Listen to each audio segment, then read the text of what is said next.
आज हम जानेंगे जैन आगम शास्त्र भगवती सूत्र या व्याख्या प्रज्ञप्ति सूत्र के आधार पर गौतम स्वामी के प्रश्न और भगवान महावीर के जवाब जानेंगे आज की इस वीडियो में।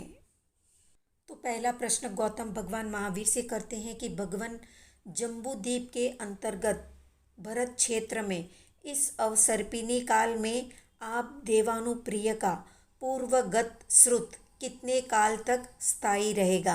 तो भगवान बताते हैं कि इस जम्बूद्वीप के भरत क्षेत्र में इस अवसर्पिणी काल में मेरा पूर्वगत श्रुत 1000 वर्ष तक अविच्छिन्न रहेगा। अगला प्रश्न गौतम करते हैं कि भगवान जिस प्रकार इस जम्बूद्वीप के भरत क्षेत्र में इस अवसर्पिणी काल में आप देवानुप्रिय का पूर्वगत श्रुत 1000 वर्ष तक रहेगा, उसी प्रकार जम्बूद्वीप के भरत क्षेत्र में इस अवसर्पिणी काल में अवशिष्ट अन्य तीर्थंकरों का पूर्वगत श्रुत कितने काल तक अविच्छिन्न रहेगा या अविच्छिन्न रहा था। तो भगवान बताते हैं कि कितने ही तीर्थंकरों का पूर्वगत श्रुत संख्यात काल तक रहा और कितने ही तीर्थंकरों का असंख्यात काल तक रहा।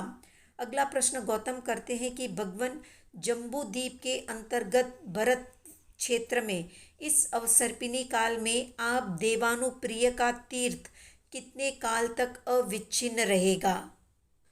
तो भगवान बताते हैं कि जम्बूद्वीप के अंतर्गत भारतवर्ष में इस अवसर्पिणी काल में मेरा तीर्थ 21,000 वर्ष तक अविच्छिन्न रहेगा।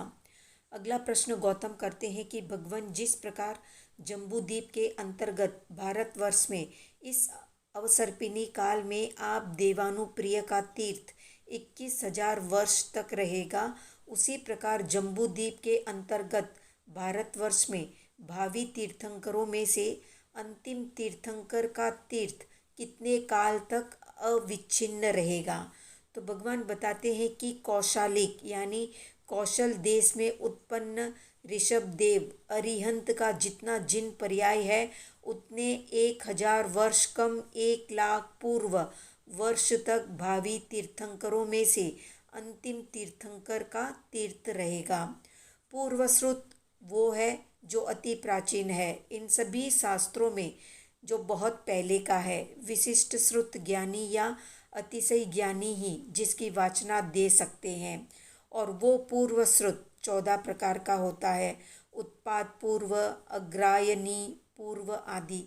तीर्थ का अर्थ होता है धर्म तीर्थ, धर्म संघ या धर्ममय शासन। प्रत्येक तीर्थंकर नए तीर्थ या नए संघ की स्थापना करते हैं।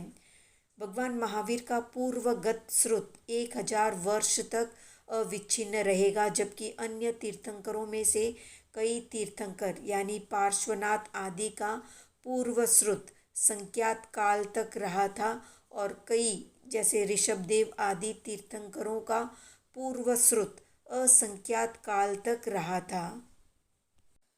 तो इस प्रकार श्रमण भगवान महावीर का तीर्थ 21,000 वर्ष तक चलेगा, जबकि पश्चानुपूर्वी के क्रम से पार्श्वनाथ आदि तीर्थंकरों का तीर्थ संख्यात काल तक रहा था और ऋषभदेव आदि का तीर्थ असंख्यात काल तक रहा था।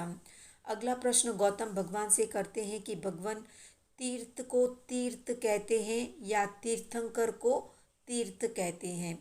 तो भगवान बताते हैं कि अरिहंत तो अवश्य या नियम से तीर्थंकर है, तीर्थ नहीं है, पर तीर्थ 4 प्रकार के वर्गों से युक्त श्रमण संघ है, जैसे श्रमण, श्रमणिया, श्रावक और श्राविकाएं।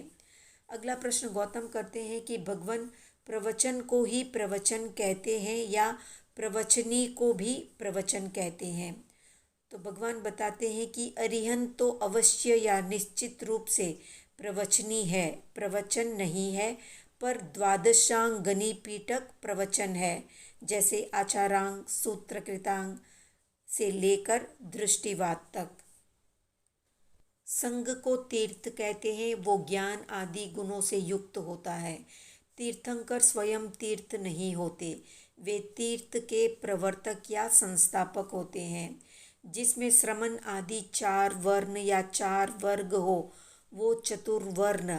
उसके गुण, क्षमा आदि और ज्ञान आदि आचरणों से आकीर्ण या व्याप्त श्रमण संघ है।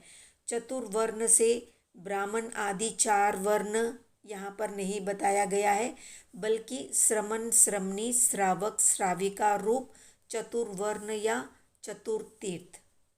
प्रवचन का अर्थ होता है जो वचन प्रकर्ष रूप से कहा जाए, अर्थात जो मुक्ति मार्ग का दर्शक हो या प्रदर्शक हो, आत्महितकारी हो, अबाधित हो, उसे ही प्रवचन कहते हैं। उसका दूसरा नाम आगम है। तीर्थंकर प्रवचनों के प्रणेता प्रवचनी होते हैं, प्रवचन नहीं होते। अगला प्रश्न गौतम भगवान से करते हैं कि भगवान, जो ये उग्रकुल, भोगकुल, राजन्यकुल, इक्ष्वाकुकुल, ज्ञातकुल, कौरव्यकुल है, वे इन कुलों में उत्पन्न क्षत्रिय क्या इस धर्म में प्रवेश करते हैं और प्रवेश करके अष्टविध कर्म रूपी रजमल को धोते हैं, नष्ट करते हैं, उसके बाद सिद्ध बुद्ध मुक्त होते हैं या सर्व दुखों का अंत करते हैं। तो भगवान बताते हैं कि जो ये उग्र आदि कुलों में उत्पन्न क्षत्रिय है, वे यावत सर्व दुखों का अंत करते हैं और कितने ही किन्हीं देवलोकों में देव रूप से उत्पन्न होते हैं। अगला प्रश्न गौतम करते हैं कि भगवान, देवलोक कितने प्रकार के हैं? तो भगवान बताते हैं कि देवलोक 4 प्रकार के हैं: भवनवासी, वानव्यंतर, ज्योतिष्क और वैमानिक। तो जो क्षत्रिय निरर्थक या राज्य लिप्सावश भयंकर नरसंहार करते हैं, महाआरंभी, महापरिग्रही या निदानकर्ता आदि होते हैं, उन्हें स्वर्ग या मोक्ष प्राप्त नहीं होता। किंतु जो निग्रंथ धर्म, मुनि धर्म में प्रविष्ट होते हैं, ज्ञान आदि की उत्कृष्ट साधना करके अष्ट कर्म को क्षय करते हैं, वे ही मुक्त होते हैं, शेष देवलोक में जाते हैं। तो ये थी संक्षिप्त जानकारी व्याख्या प्रज्ञप्ति सूत्र के 20वें शतक और उद्देशक 8 में गौतम स्वामी द्वारा पूछे गए प्रश्न और भगवान महावीर के द्वारा दिए गए उत्तर से संबंधित संक्षिप्त जानकारी। तो कितने लोग इसी तरह से प्रश्न और उत्तर यानी गौतम स्वामी के प्रश्न और भगवान महावीर के उत्तर से संबंधित और वीडियो देखना चाहते हैं, कमेंट में बताएं। वीडियो पसंद आया तो लाइक, शेयर, सब्सक्राइब करें।